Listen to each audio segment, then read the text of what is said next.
Wir haben ein Gesprächsmodell ausprobiert, das sich Spectrum Street Epistemology nennt und geeignet sein soll, auch über kontroverse Themen produktiv zu sprechen. Nicht allen Passanten war das recht. Ganz ohne Störung konnte die Veranstaltung nicht stattfinden. Aber seht selbst. Okay. Ja, dann stellt euch doch bitte mal beide auf neutral zuerst. Und genau, du wolltest zuerst mitmachen, richtig? Dann machen wir es, genau, dann macht ihr beide jetzt mit. Ja, und wir haben jetzt also die These, manche Kulturen sind besser als andere. Dann stellt euch doch mal dahin, wo ihr denkt, dass ihr richtig seid. Okay, Ja, ich bleibe erstmal hier. ja, bleib erstmal hier stehen. Ähm, Warum stehst du auf Zustimmung? Ich denke, dass die Geschichte das gezeigt hat, dass kollektivistische Kulturen wie zum Beispiel die islamische oder auch die chinesische unter dem aktuellen autoritären Regime, welche sind, die Freiheit, die Rechte des Einzelnen mit Füßen treten, und dem ziehe ich klar eine Kultur vor, die das nicht tut, in der der Einzelne mit seinen Rechten einen zentralen Stellenwert innehat. Alles klar. Rechte des Einzelnen besser als Kollektivismus. Ja. Okay. Und du stehst auf leichte Ablehnung. Was hat dich dazu bewegt? Oh. Erstmal habe ich mich spontan hierher gestellt. Ich bin auch gerade am Überlegen, vielleicht doch rüber zur Zustimmung zu wechseln. Einfach nur deswegen, wie schon du gesagt hast, der Name René gesagt hat, genau das, wenn man Politik mit einbezieht, was eigentlich gar nicht anders geht, dann werden Kulturen ebenfalls unterdrückt. Also die können sich nicht mal, sag ich mal, wie ein Mensch frei ausleben. Dieser Mensch kann nicht sein eigenes Ding durchziehen, weil einfach, ja, wie halt in China, der wird kontrolliert, er darf vieles nicht, es entscheidet jemand anderes für ihn. Ja. Ich glaube, ich stelle mich gerade mal auf die leichte Zustimmung. Alles klar. Stell dich rüber. Und was du gerade beschrieben hast, war eigentlich der Grund, warum du jetzt rüber gewechselt bist, richtig? Genau, ich habe mich einfach, Ja. ich bin auf die falsche Seite Alles gut, getreten. alles gut, alles gut. Jederzeit. Und kannst du kurz beschreiben, warum du dann zuerst auf leichte Ablehnung gestanden bist? Weil ich erstmal die Politik außen vor gelassen habe. Also es gibt Kulturen, ist halt wie, finde ich, jeder Mensch ist anders und jeder Mensch ist auf seine Weise gut. Jeder Mensch hat also überall gibt's Plus und Minus, negativ und positiv überall. Deswegen ziehe ich, sage ich mal, so einen Strich. Jeder ist gleich gut, genauso wie auch Kultur. Man kann, also es ist wie mit Essen. Eine Kultur, zum Beispiel Türkei, hat leckere, sehr viele Gerichte. Also für mich persönlich, für Vegetarier ist das eben nichts. Und sie finden sich vielleicht mehr in, weiß ich nicht, in anderen Küchen einfach wieder, wo es nicht so viel Fleisch gibt. Es ist einfach, ja, deswegen, jede Kultur ist für mich gleich gut. Also in dem Sinne. Also gleich gut im Sinn von, man sollte sich einfach gegenseitig tolerieren, leben und leben lassen. So wie du es vorhin auch schon mal kurz erwähnt hast, ist das ungefähr der Grund, warum du vorher da gestanden bist? Genau. Okay. René, warum stehst du nicht bei starker Zustimmung? Also was hat dich dazu bewegt, hier noch einen Schritt rüber zu gehen? Also im Grunde geht es so ein bisschen in die Richtung von dem, was du auch gerade gesagt hast. Zu Kultur gehört einfach sehr viel, und ich würde es für blödsinnig halten, im Grunde nicht für sinnvoll, zum Beispiel zu sagen, dass eine bestimmte Esskultur besser ist objektiv als eine andere. Und weil man das unter diesen Kulturbegriff auch fassen kann und ich in Bezug auf solche Sachen eben das nicht so vertreten würde, bin ich bei Zustimmung und nicht starker Zustimmung. Okay. Fällt dir irgendwas ein, wie man vielleicht ein Wort hinzufügen oder ändern könnte bei der These, damit du dann sagen würdest, du gehst auf starke Zustimmung?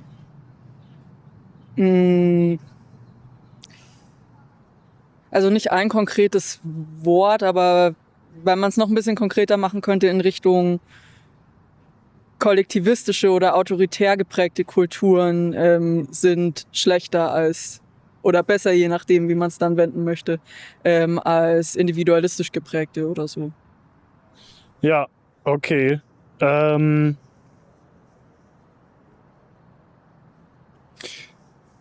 Hat dich,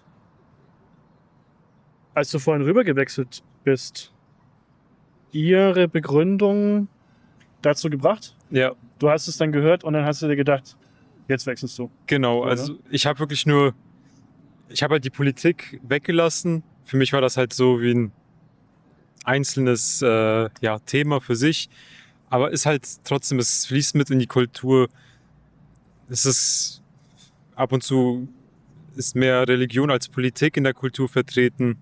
Es fließt einfach mit ein. Deswegen habe ich es für richtig gehalten, auf Zustimmung zu wechseln. Okay. Stellt euch mal bitte zurück auf neutral. Mhm. Und ich würde jetzt eine neue These sagen. Jede Religion ist gleich gut.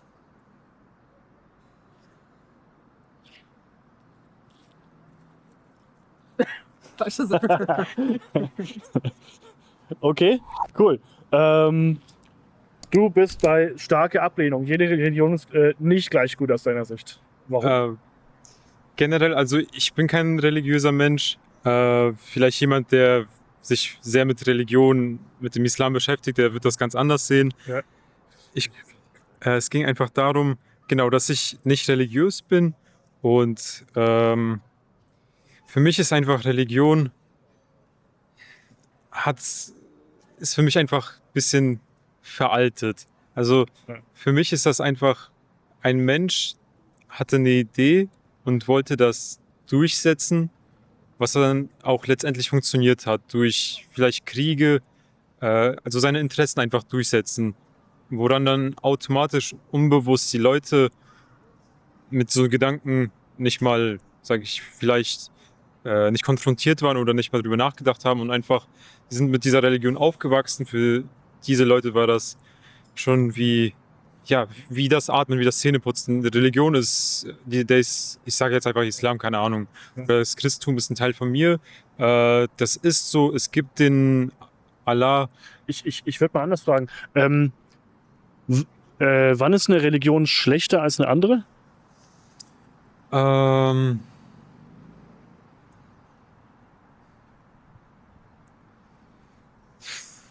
Vielleicht, wenn man was verbietet, dann, wenn man was verbietet. Aber ich bin Ja, jetzt so, vielleicht müsste ich mich zu neutral stellen.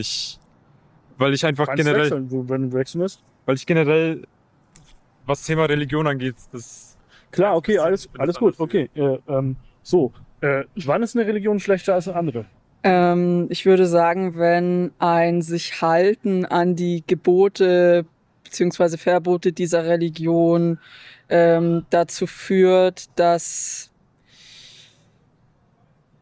Menschen auf irgendeine Art und Weise schlecht behandelt werden. Also, dass ihre Freiheit auf unzulässige Art und Weise eingeschränkt wird, dass ihnen dass man sich aggressiv gegenüber anderen zeigt in irgendeiner Form. Okay. So. Du bist jetzt auf neutral gewechselt, von starker Ablehnung auf neutral. Ja. Ich überlege gerade, was du gerade gesagt hast. Das sind also gute Worte mit Aggression, mit Aggression sein Ziel erreichen, die Leute in die Religion mit einzubeziehen. Ja. Finde ich schlecht, finde ich kacke. Ja, ich glaube, ich werde die ganze Zeit hier so rumspringen. Lehne ich auch ab. Sowas mag ich eigentlich. Ja. Ich gehe mal zur leichten Ablehnung. Ja. Finde ich nicht gut. ob jetzt wirklich, sagen wir mal, wir gehen vom Punkt aus, die Leute mögen ihre Religion, die finden sich da wieder, dann finde ich das gut. Dann finde ich sogar, Religion zu vergleichen, ist keine gute Sache. Ich meine, das ist wie jeder Mensch hat seine Prinzipien, nach denen er lebt, und die gehen von der Religion sogar, also ja, sind dann auch mit der Religion verbunden.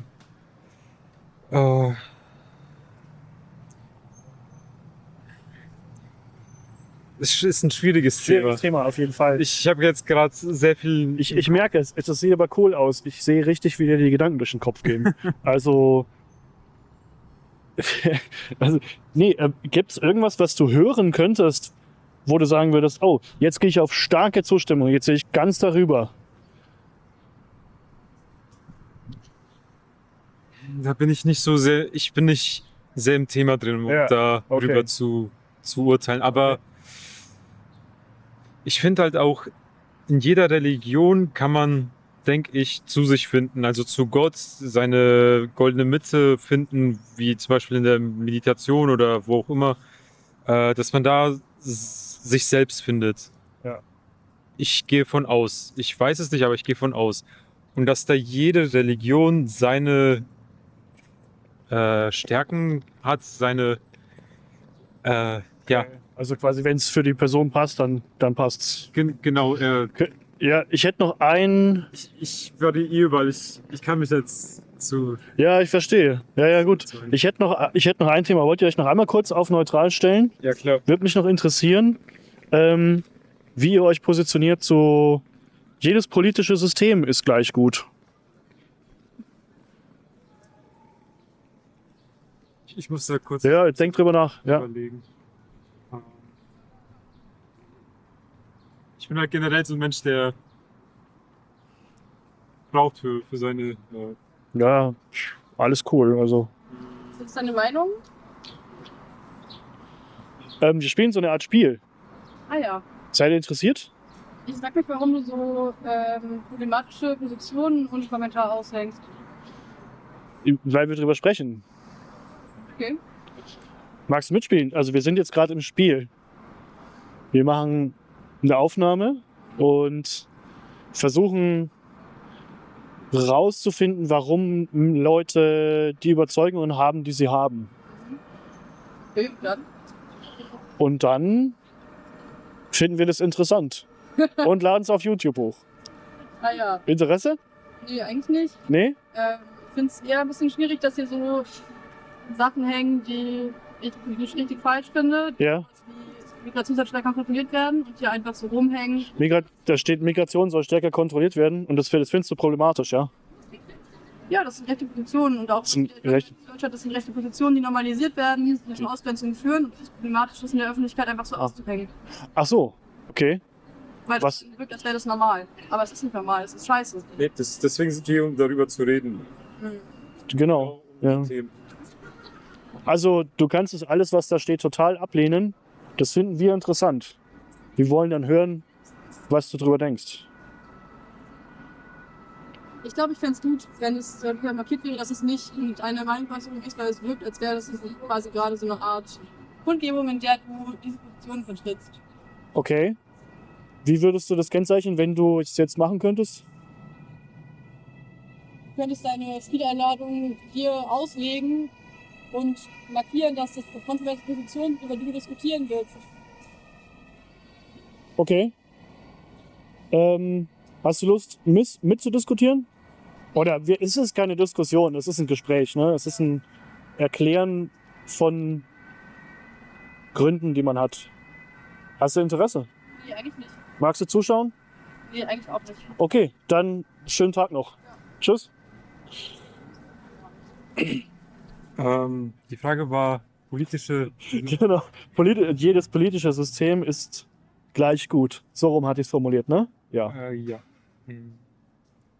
Willst du anfangen? Ich überlege nochmal. Dann überlegt einfach nochmal. Und wobei ich glaube, ja, ich hab so eine, aber erklär mal du, warum du auf starke Ablehnung stehst. Im Grunde deckt es sich ein Stück weit mit dem, was ich schon zum Thema Kultur gesagt habe. Es gibt Systeme wie den Sozialismus, der unterdrückerisch, unfreiheitlich ist. Und es gibt freiheitliche Systeme, die zulassen, dass Menschen nach eigenem Gutdünken ihre Interessen verfolgen. Und das sind Systeme, in denen ich leben möchte. Und dies auch zulassen, dass andere, die das nicht möchten, sich auf eine Art und Weise ausdrücken, die ihnen entspricht, solange sie nicht drohen, dieses freiheitliche System, solange sie diese Freiheitlichkeit nicht bedrohen. Okay. Ja, Freiheit ist dir wichtig. Persönliche Freiheit ist dir sehr wichtig. Ja. Und deswegen, das ist, glaube ich, habe ich als einen wichtigen Grund rausgehört. Okay. Und du hast jetzt überlegt, du hast dich auf Ablehnung gestellt. Genau. Ja. Es kommt halt auch darauf an, welches Ziel man verfolgt in dieser politischen Struktur. Wenn es darum geht, ein Land nach vorne zu treiben, dass es schnell wächst oder schnell Sachen umsetzen will oder muss, finde ich sogar autoritäre Staaten besser. Also in der Demokratie kann man, wenn man zu viel redet, Zeit verschwenden, wichtige Zeit, die dann nicht mehr wiederkommt. Wenn es um den Punkt geht, finde ich, es gibt unterschiedliche Strukturen, die einen sind dort besser, wo die Demokratie besser zum Beispiel abschneidet in Punkten Freiheit. Du kannst wählen, du kannst selbst entscheiden, was für dich gut ist. Das finde ich zum Beispiel, also wenn man den Punkt betrachtet, finde ich Demokratie besser. Also für einen selbst ist Demokratie besser, für die Wirtschaft zum Beispiel, wie man es in China sieht, finde ich, da läuft's, also momentan, das ändert sich natürlich immer, finde ich eine Diktatur besser, wenn die richtig läuft, wenn das, also... Ich habe gerade gehört, in manchen Fällen ist eine Diktatur es gibt Gründe, warum eine Diktatur besser sein könnte, vielleicht in einem bestimmten Kontext. Ja. Ist das der Grund, warum du nicht auf starke Ablehnung stehst? Nee, ich habe mich einfach hingestellt. Also ich fand Ablehnung am besten. Okay, alles klar. Ich fand Ablehnung. Gut. René, wie ist dir? Wollen wir vielleicht tauschen oder? Ja. Okay. Können wir machen, wenn noch Motivation besteht. Also ich wär dabei. Ich würde mich dann auf die andere Seite stellen. Und jetzt können wir natürlich, wollen wir mit demselben Plan weitermachen oder? Ich glaube, das möchtest du. Oder?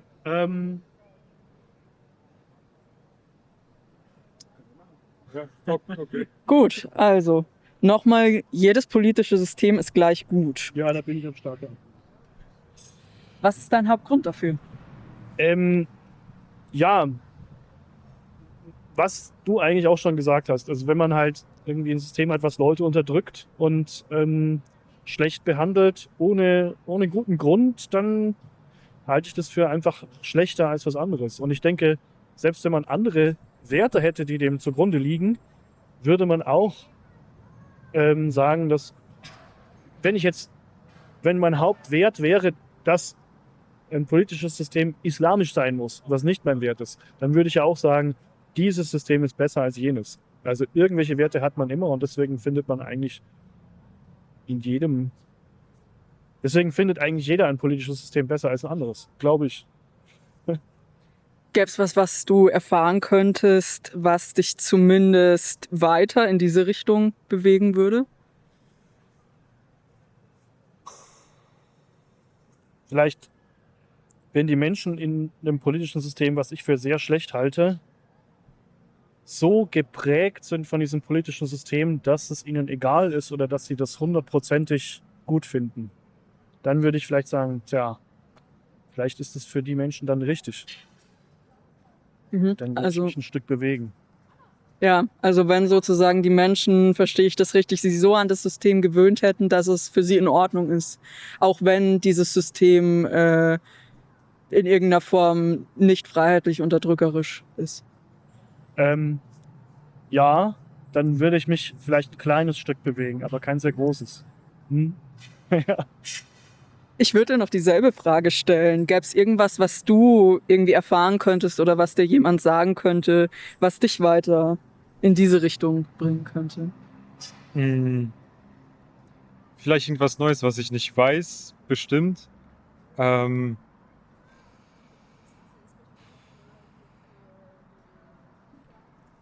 Ich glaube,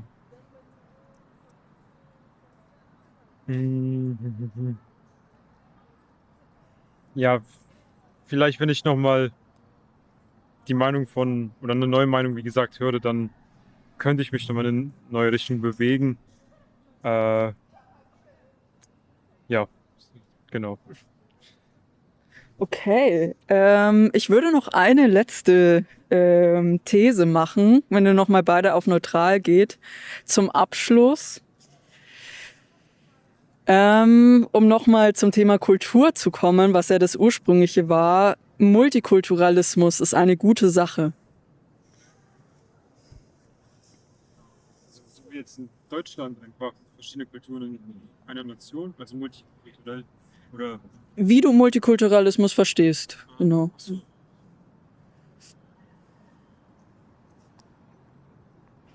Angestrengtes Nachdenken. Ich wüsste es.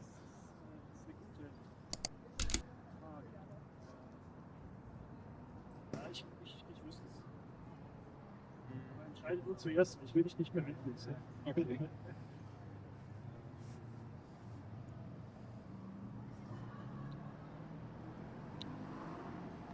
Das ist auch so eine Frage, da kann man nicht auf Zustimmung oder Ablehnung gehen, also wie man sich multikulturelles Leben vorstellt.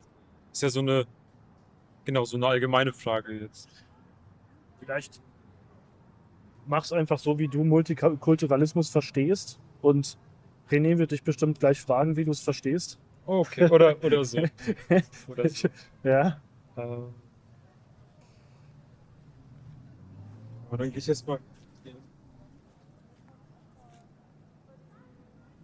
Gut, ich stelle dir genau diese Frage erstmal. Was verstehst du überhaupt unter Multikulturalismus?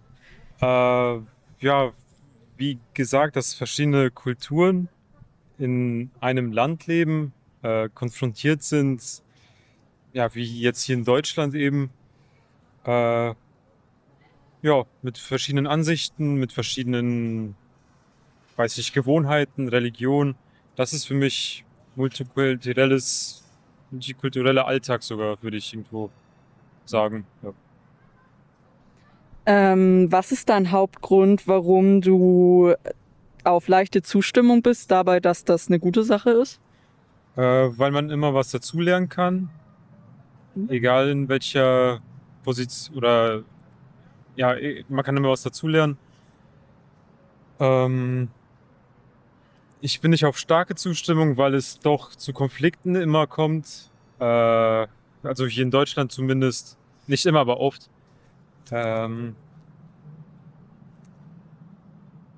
Ja, deswegen bin ich bei leichter Zustimmung und vielleicht noch. Na gut, Amerika ist für mich ein anderes Thema. Also die Europäer, als sie dann drüber sind, sind dann alle, sage ich mal, eine neue Kultur eingetaucht, haben ihre. Okay, jetzt gehe ich vielleicht zu weit ins Thema. Also genau, einfach deswegen bin ich bei leichter Zustimmung, weil kommt zu Problemen, aber man ja, kann immer was dazulernen. So sehe ich das. Okay, dann würde ich dich erstmal fragen. Du hast ja seine Definition von Multikulturalismus gehört. Bevor ich dich nach deinen Gründen für deine Ablehnung frage, teilst du diese Definition?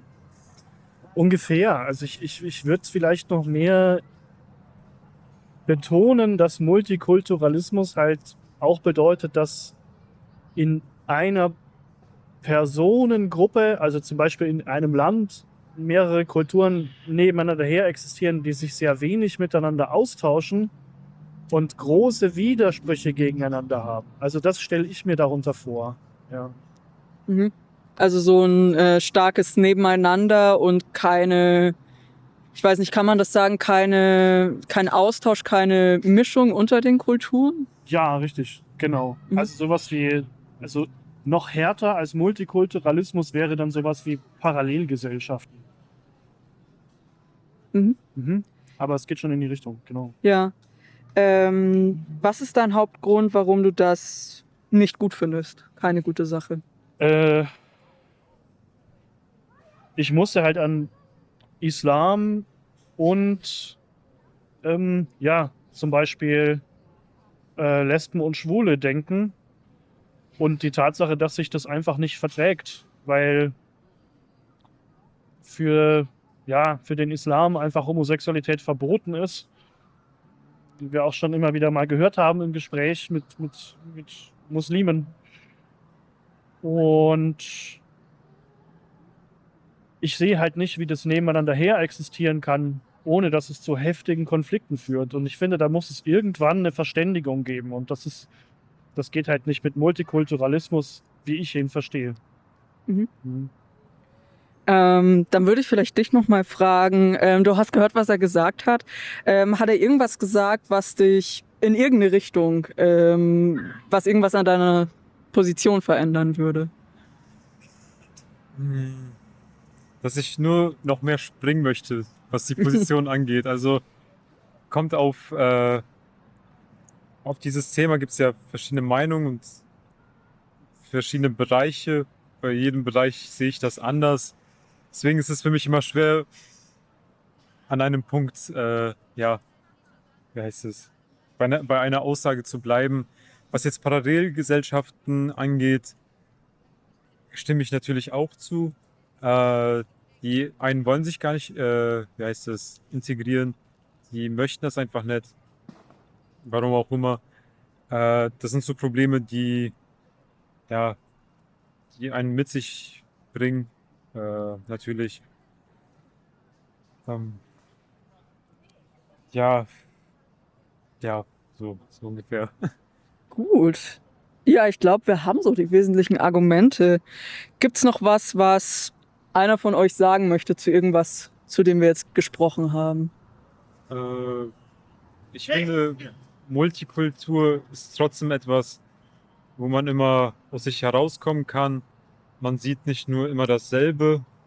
Das bringt einen persönlich einfach, finde ich, auch sehr weiter in allen Bereichen.